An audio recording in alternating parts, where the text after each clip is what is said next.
going on, guys? In today's video, I'm going to tell you about the Beast. So the Beast started out as a 1958 Austin Healey bug-eyed Sprite. Hence these big, beautiful bug eyes. What we've done with the car is we've done a custom carbon fiber front end and carbon fiber back end. The center of the car, this is still the original steel 1958 bug-eye chassis in the center. And the reason why that is, our rules give us a weight penalty if we remove this material or change it to a lighter material. Anything between the bulkhead to bulkhead needs to be factory material, or if it's not the factory material, we got to go thicker. So we've done some things with some steel in there to allow the transmission and the motor to be placed really far back. Speaking of motor, we run a turbo rotary. That's what engine we run. And it's powered by a Garrett GTX 3071. It's got a Jericho custom tail shaft elite 4-speed transmission, which you guys will see shortly when I take the body off. And kind of getting back to the body, it's a custom carbon fiber body that I designed. What I did was I took the factory body and I put aluminum, flat aluminum, all the way out to the outside edge, just to basically cover the whole entire wheel when viewed from above. And then I filled it in with Bondo and actually took a Coors Light can and radiused that. So that's actually a Coors Light can. At the time I was drinking a lot of Coors Light. And then we made a mold out of it and made a carbon fiber part. The front end weighs about 13 pounds, so it's really light. These lower pieces are actually aluminum, and they curve in so we can try to evacuate a little bit of air so it doesn't get trapped in there. It's a better look too. I think it looks neat. This body design, the front end and front fenders are from 2013, so it's a very old look for us, but it's catching some popularity. You know, there's some copycats out there. We have a splitter that is made out of actually a Lumicore. And what a Lumicore is, it's a lightweight, durable, cheap thing to make a splitter out of. Splitters on the front of the car, what they do is they push down and give you some downforce. But they take a beating. They get hit with cones, they bottom out. And so we're allowed it to be sticking out 6 inches when viewed from above. So that's what this has. And it's got some custom end plates designed by Dauntless Racing. Dauntless has helped us with the aero package on the car.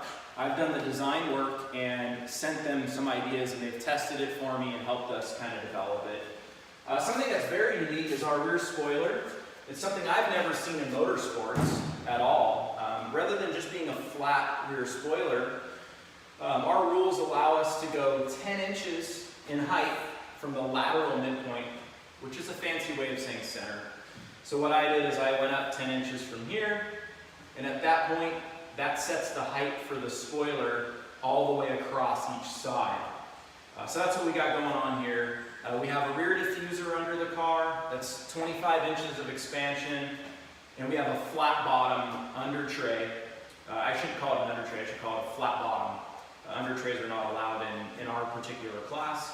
And this would be the maximum aero package we are allowed to have. We're not allowed to have wings. We have a minimum weight. The car weighs 1,800 pounds with me in it. We run Formula Atlantic size tires. They're made by Avon, which is a UK company. The compound is an A11, and typically the range of an A11 is going to be about 90 degrees to about 140, which is perfect for solo racing, and that's why I chose this particular tire. There's other tires available from Hoosier and Goodyear that are the same exact size, and the wheels are Bogart racing wheels, 13-inch diameter, 10-inch wide in the front, 14-inch wide in the back. So the tire has about a 9 3/4-inch contact patch in the front, so pretty narrow, and the rear has a contact patch of about 12.5 inches. So it's got quite a bit more rear tire. and we've decided to move the motor back. The rear of the engine actually sits right here, so it's considered to be a front mid-engine car. Still not all the benefits of a true mid-engine, but it does help get some of the weight off the nose. The car has about 800 pounds of weight on the nose and about 1,020 on the rear. We typically run 20 pounds over the minimum, just in case. You never know what's going to happen. With SCCA, we do have DB requirements. So we have a big muffler on the side of the car. It weighs about 25 pounds. It's a Coast fabrication muffler, formerly known as Burns stainless. It's a two-stage setup. It's packed with stainless steel because it is a rotary. They run really hot. They like to burn mufflers up. So have to pack it with stainless steel. We got to kind of maintain it. We do have a Motec M2R controlling the system, controlling the motor, and that is tuned by Danzio Performance. The doors are made out of aluminum. We don't have a passenger seat. And I'm going to start taking the body work off here so you get a better look at it. It's an independent front suspension, solid axle rear end. Nothing real fancy going on here, but it seems to work okay. Let me go ahead and take the body off and we'll speed it up.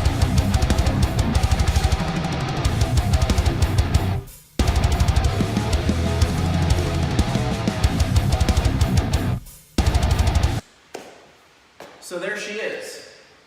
You can see we have a intercooler right here that's being fed by the one of the eyes. The other eye is blocked off to try to have less air going into the front end to create a little bit of lift. Now with autocross, our speeds are very low. So aero doesn't do a lot. Typically on a national style course, my average speed will be between 50 and 55 miles an hour. So we try to optimize aero for about 50, 55 miles an hour. And again, we're talking double digits in downforce. We're not talking even triple digits. The cars just don't make much in the way of downforce. And we've actually taken all the bits and pieces off, the splitter, the under tray, and the rear diffuser, and the rear spoiler. It's kind of sad, you know. It's less than 0.4 of a second difference between all the parts on and all of them off. And you know, we do everything we can to try to maximize things, but I think people just don't quite understand what a little difference it actually does make. So the big deal when building a car like this, have a reliable engine, get good mechanical grip, good shocks. We run Penske triple adjustable shocks. Get your spring rates right so you don't have the body contacting the ground in a lot of spots. We contact a little bit under the big bumps, but that's the big key. The right tire with the right compound to work right away, especially for solo, and getting your mechanical grip out of your chassis. That's king right there. I think a lot of people focus on the wrong areas of the car, and then of course driver is the key ingredient here, right? We did do some redirecting of air to get maximum airflow through our small radiator. It's always a goal to have all the parts as light as possible. You know, even though our car's minimum weight is 1,800 pounds, we only had to ballast it up with 60 pounds of ballast. That's how heavy this car is. So it's a pretty heavy car. It's not a tube frame chassis. The chassis design is actually very heavy. You know, we've talked about doing a tube frame over the years just to save the weight and ballast it up. I do believe that would make the car faster. Just not something we've done. I will move the camera in a minute so you can see more. But we have a Hurst 4-speed shifter. It's a dog box. It's a similar transmission to what's used in NASCAR. You can see the dry sump tank right here. The car, since it is a turbo rotary, a dry sump tank is right here. It gets hot, right? And we have in our radiator, we have a built-in heat exchanger oil cooler. And we run 10 quarts of oil in this, even for solo racing. The gas tank's a custom 4-gallon fuel cell. And the reason why I went with 4 gallons is I do pro solo racing. And from time to time, we'll get a rerun and have to do 5 consecutive runs back to back. So the car can make 5 runs without fuel starving. thanks to the Holley Hydromat. That made a big difference on our fuel pickup problems we were having, because the car will pull peak G's of about 2.1. Give you guys a little better look. With the motor, we have a custom intake manifold.